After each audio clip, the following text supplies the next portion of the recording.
Now we shall begin. You should answer the questions as you listen, because you will not hear the recording a second time. Listen carefully and answer questions 1 to 2. Oh, hi Ruth. How are you? I'm sorry to bother you, Alistair, but I've been having some problems. Oh, come on in. What's happened? Basically, I had a leak from one of the pipes in the bathroom, and water started coming through downstairs, and the kitchen ceiling's badly stained. I've got the leak fixed temporarily, but I wasn't happy with the plumber, and I wanted to ask your advice. Of course. Well, the first thing I'd say is make sure you choose a local company. That way, if things go wrong, you're close by and it just makes things easier. Let me write this down. Right. Yes. The plumber who fixed things yesterday was from quite far away, but I chose him because his advert said he did emergency repairs. Well, fair enough. You needed something in a hurry. But another piece of advice I'd give is try to avoid calling anybody on weekends. That'll really bump up the prices. Leave it till Monday if you can. Well, yes, I think I can do that, because the temporary fix should hold.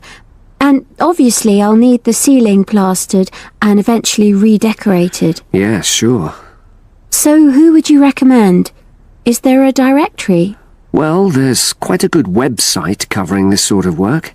It's www.plasdeco.com. Is that with a K? A C. PLASDECO.com. Got it. Well, I'll try and have a look at that. Yes, it gives price and quality comparisons. Oh, that'll be useful. But I find personal recommendations really helpful as well. You know, you can find out whether you can rely on the company. Well, I know a couple of reasonable plumbers and also some plasterers. Great. Before you hear the rest of the conversation, you have some time to look at questions 3 to 10.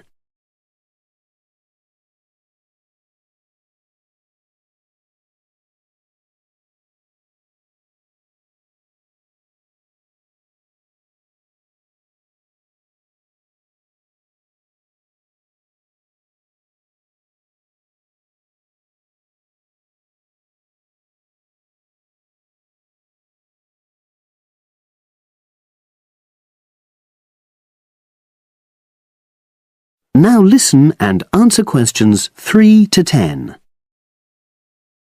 There's a company called Peaks Plumbing. Now, they're a father and son team. They're really friendly and they tell you information you need in a clear way, you know, so they really understand what the problem is. Right, well, that's good to know. Are they reliable?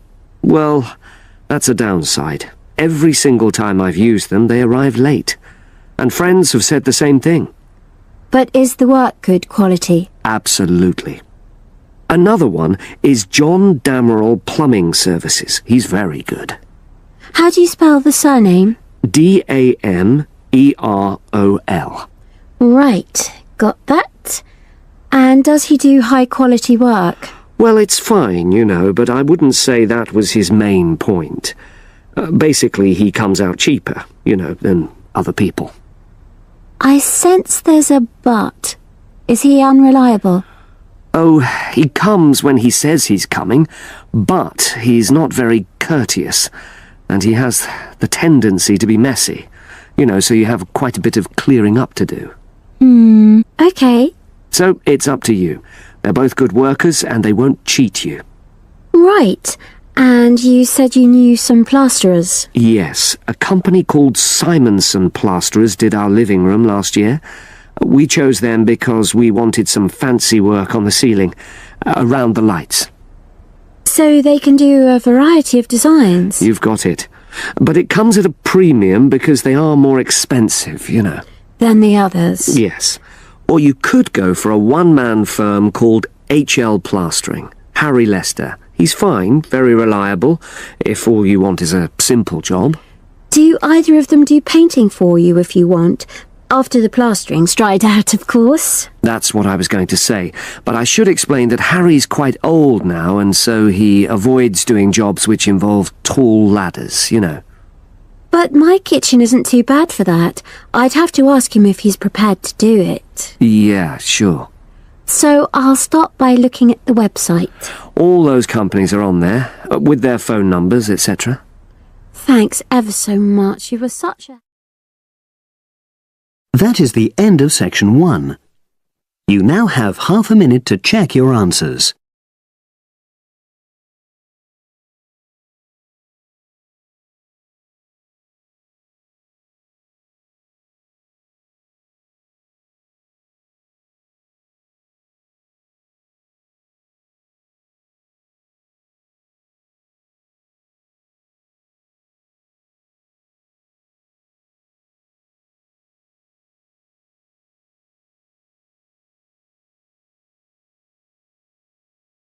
Now turn to section 2. Test 5, section 2. You will hear the education officer in a museum giving a talk to school students who are about to start a 1-week work placement in the museum. First, you have some time to look at questions 11 to 15.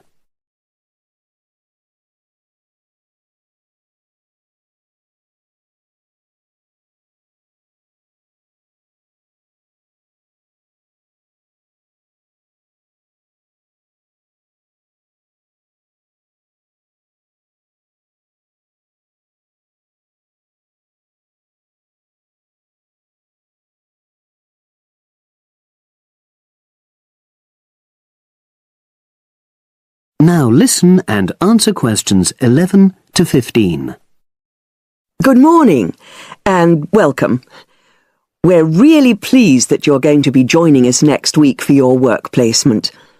Now, each of you will already have met the member of museum staff assigned to supervise you. In this short talk today, I'll be giving you more general information which will be relevant to all 6 of you.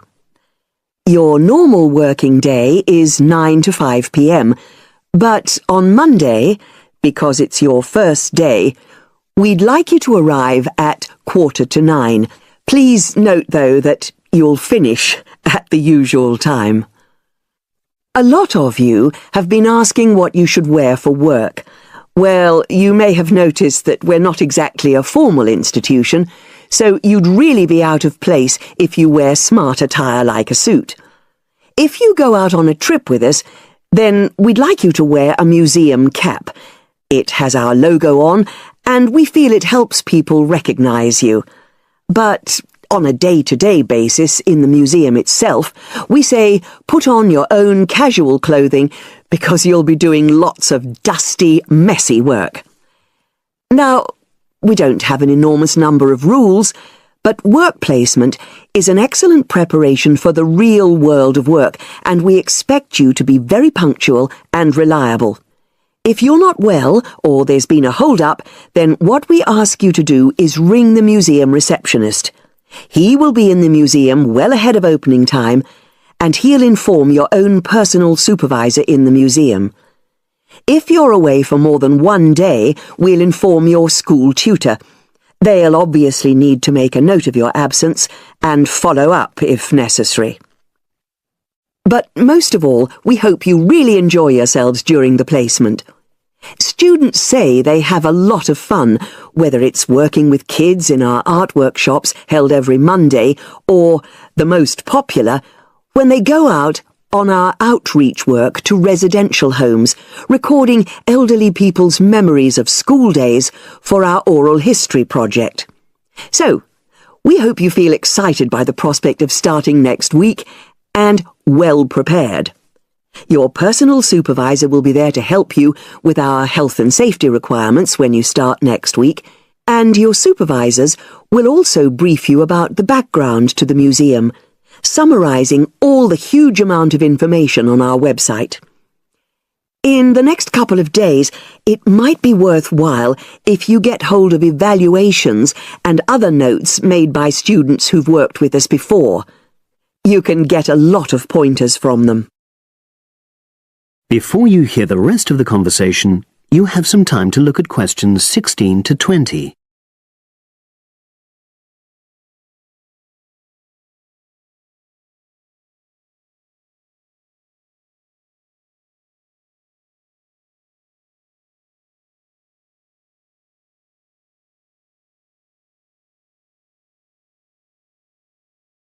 Now listen and answer questions 16 to 20. Now, before I finish today, I wanted to help you find your way around the museum. When you start next Monday, the first thing you'll need to do is sign in. Come through the main entrance and you'll see the main staircase straight ahead. To the right of this is the statue of the horse, and just behind that is a door. Go through that, and that's the sign-in office. Now, on the first day, you'll be working in Gallery 1. You'll find this as follows. In the central courtyard area, close to the entrance, there's a large chest where visitors put donations for the museum. The door just behind that leads to Gallery 1. The workshop you'll be taking part in starts at 11, but if you want to go in earlier, you can get the key and let yourself in. The key box is quite hard to find. Walk behind reception, and it's between the large gallery and the bookshop. I haven't mentioned breaks, lunch, etc. Unfortunately, our cafe's closed at the moment, so your best bet is to bring a packed lunch. We tend to have our sandwiches in the kitchen area. Go round the reception desk and you'll see a small circular cabinet. The door to the kitchen area is just behind that. Now, every day we put up notices about what's happening in the museum. Your supervisor will brief you, but if you want to check up on details, look on our staff notice board. This is in the corner of the play area, at the back, on the wall of Gallery 3. If you have any questions, I'd be happy to help. That is the end of section 2. You now have half a minute to check your answers.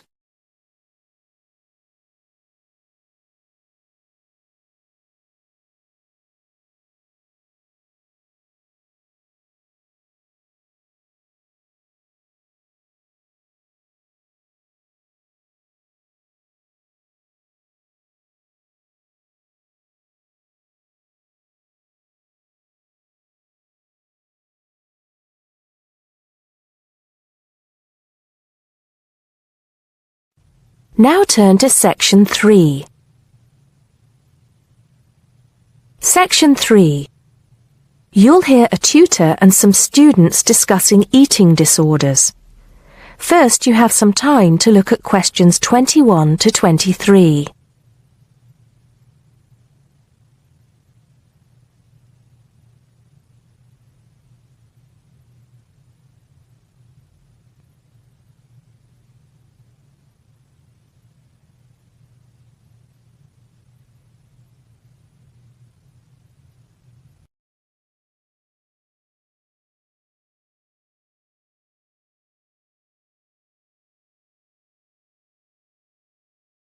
Now listen carefully and answer questions 21 to 23.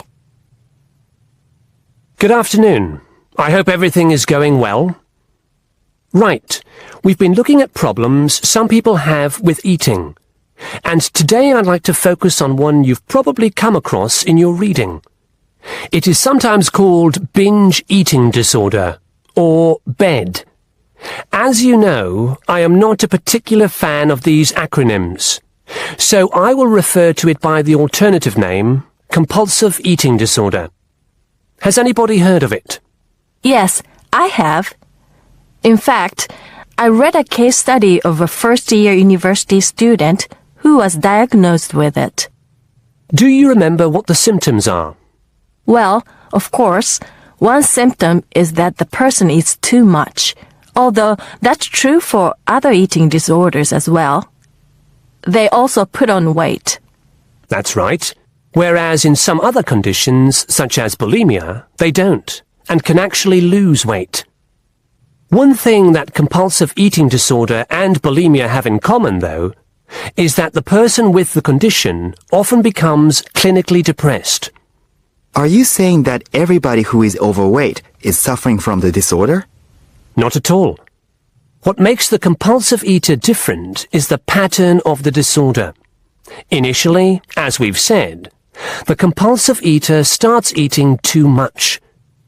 This seems to be because the sufferer finds comfort in food and eating is seen as a way of coping with problems. They don't eat because they feel hungry. Mary, in the case study you read, was there any reference to what triggered the problem?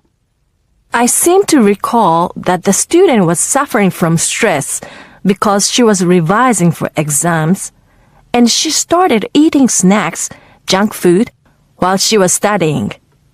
Soon, she was eating snacks all the time, and it just got worse from there. Yes, that sounds plausible, although compulsive eating often starts a lot earlier than the case you describe. Before you hear the rest of the conversation, you have some time to look at questions 24 to 30.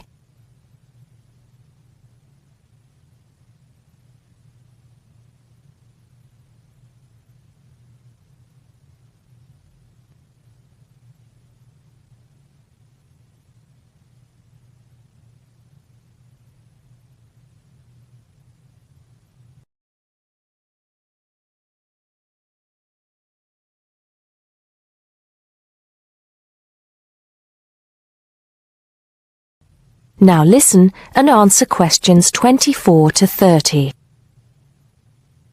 Anyway, once the condition has been triggered, often by constant snacking as you mentioned, it becomes progressively worse. Over a period of time, the sufferer loses control of their food intake. They become preoccupied with food, and the binge eating increases. Overeating blocks out negative emotions such as loneliness, worries about work, depression, and so on.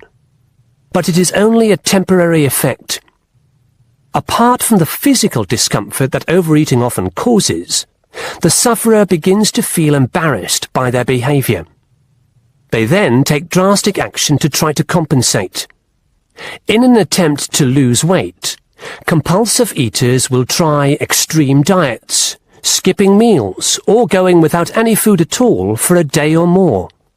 Not a healthy way to try to lose weight, obviously. Absolutely. And of course, the person has to start eating again at some point. In other words, it becomes a vicious circle?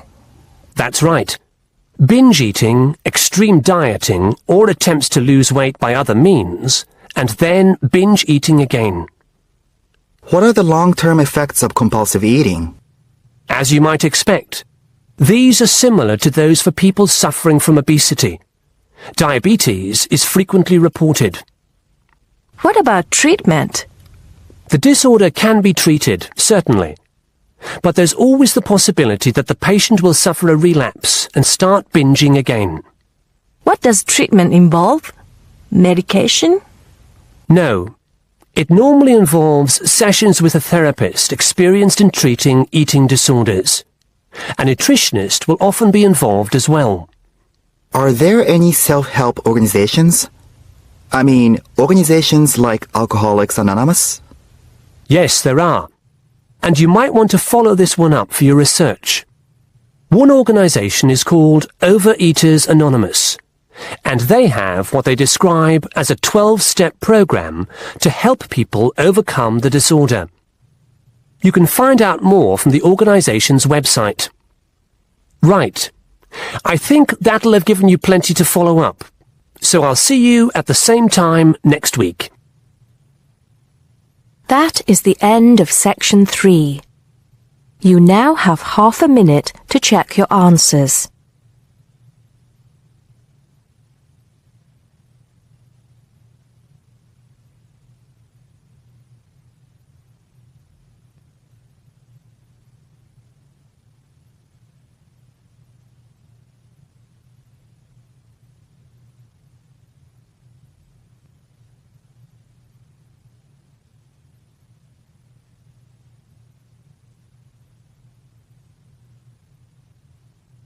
Now turn to Section 4. Section 4. You'll hear a man giving a lecture on nuclear fusion. First, you have some time to look at questions 31 to 33.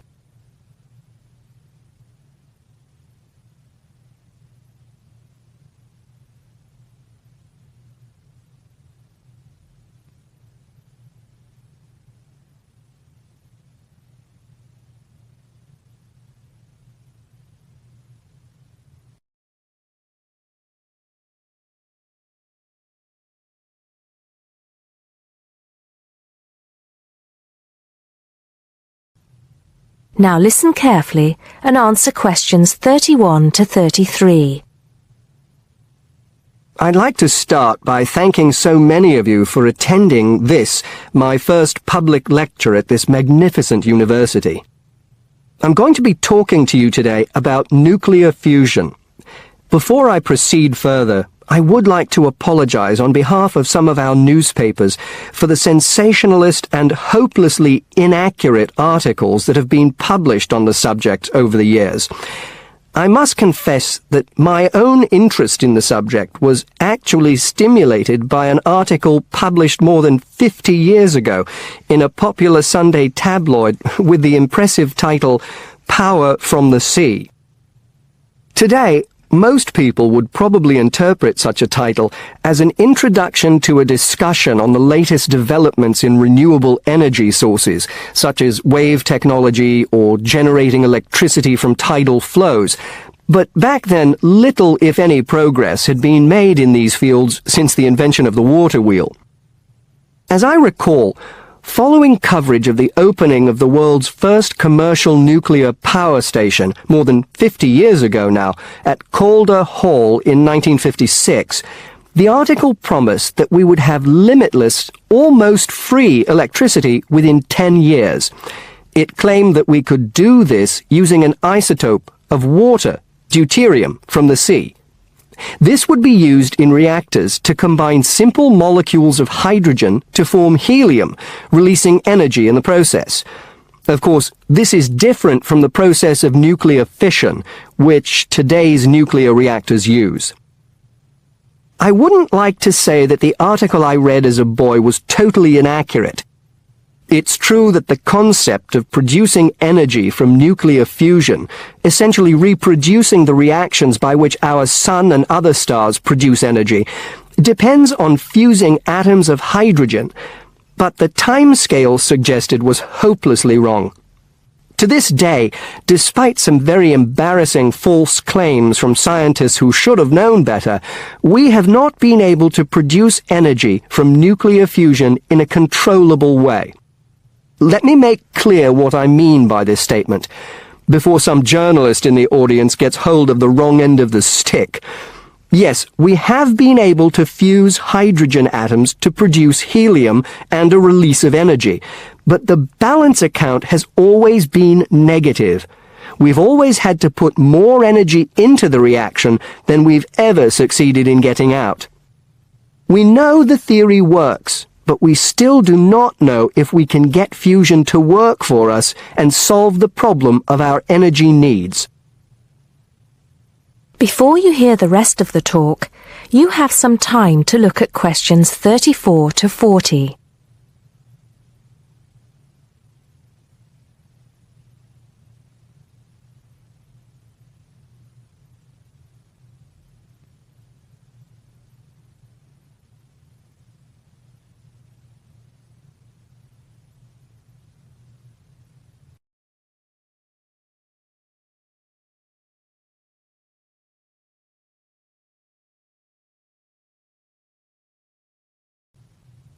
Now listen and answer questions 34 to 40. Here, I will briefly explain these problems before going on to give you a summary of the innovative ways being tested to overcome them. First of all, we have to try to understand the incredible physical conditions that exist inside a natural nuclear fusion reactor, such as the sun. To start with, we have to create temperatures never experienced on our planet. Indeed, if we had experienced the temperatures required, then our planet would never have formed. We have to generate temperatures of at least 100 million degrees Celsius in a carefully controlled environment before we can even hope to produce a fusion reaction. The problems are immense, but it can be done. Many of you will know that you can put your hand into a very hot oven and not get burnt, provided you do not touch any of the surfaces. I won't go into the reasons for this phenomenon here, but we are applying roughly the same principles in designs for fusion reactors. I think I can promise you that the heat will be confined to a very small area. The other major problem we have to find a solution to is pressure. The pressures in a massive body like the Sun are vast, and this is what brings the hydrogen atoms into such close proximity to one another that they fuse into helium. We may not have to achieve the same pressures in a fusion reactor, but even so, it is a huge technological problem. What, then, makes me hopeful about the future of energy from nuclear fusion? Perhaps surprisingly, it is developments in laser technology. We can now use lasers to control the nuclear fuel pellets so that they remain suspended inside the reactor without touching the sides. Remember that these pellets are quite small, and because they contain atoms of deuterium and tritium, the two isotopic forms of hydrogen that can be used in these reactions, they are quite light. The lasers will also compress the fuel pellet to raise the pressure to that required to initiate the fusion reaction. Another, far more powerful laser will be used to heat the fuel pellet to the temperature required. This laser, if you like, will act as the trigger to start the reaction. Once started, it is hoped that the reaction will produce enough energy to maintain itself, and also that it will produce a surplus in the form of heat that can be used to produce the steam needed to drive turbines in order to generate the electricity the world needs. To give you some idea of how much energy we can produce, it has been calculated that just 1 kilogram of fusion fuel is capable of producing the same amount of energy as 10,000 tons of fossil fuel. I think you would agree that such an objective is worth working towards. I believe, and I am not alone in this, that nuclear fusion could supply the world's energy needs for centuries to come. That is the end of section 4. You now have half a minute to check your answers.